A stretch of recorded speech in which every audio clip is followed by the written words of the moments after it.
global balance of terror, pioneered by the United States and the Soviet Union, holds hostage all the citizens of the Earth.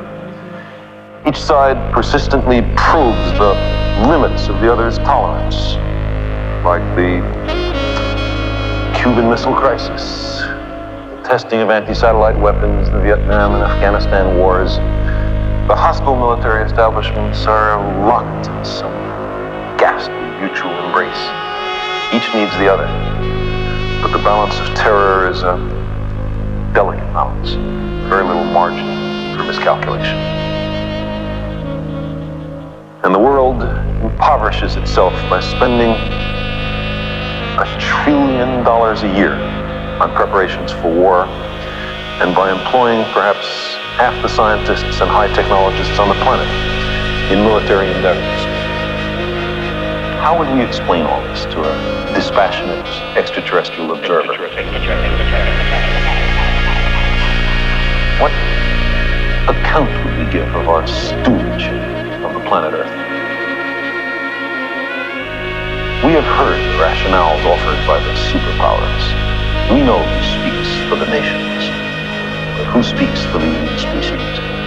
Who speaks for Earth? Who speaks for Earth? Who speaks for Earth? Who speaks for Earth? Who speaks for Earth? Who speaks for Earth? From an extraterrestrial perspective, our global civilization is clearly on the edge of failure.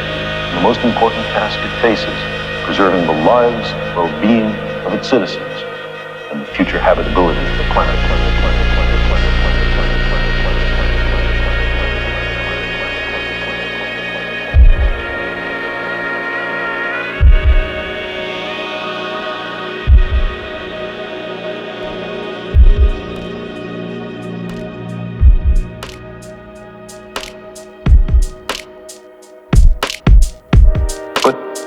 If we're willing to live with the growing likelihood of nuclear war, shouldn't we also be willing to explore vigorously every possible means to prevent nuclear war? Shouldn't we consider in every nation major changes in the traditional ways of doing things, a fundamental restructuring of economic, political, social, and religious institutions? We've reached a point where there can be no more special interests or special cases. Nuclear arms threaten every person on the Earth.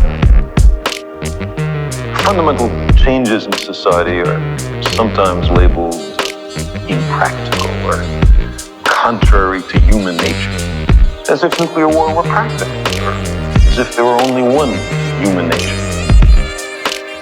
Fundamental changes can clearly be made. We're surrounded by them.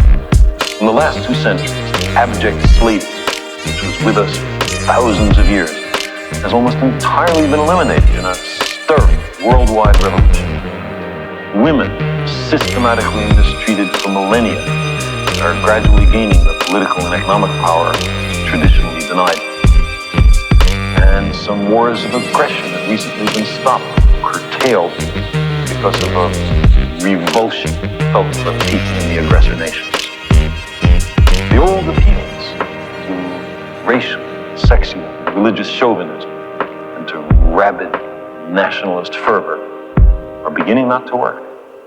A new consciousness is developing which sees the Earth as a single organism and recognizes that an organism at war with itself is doomed. We are one planet.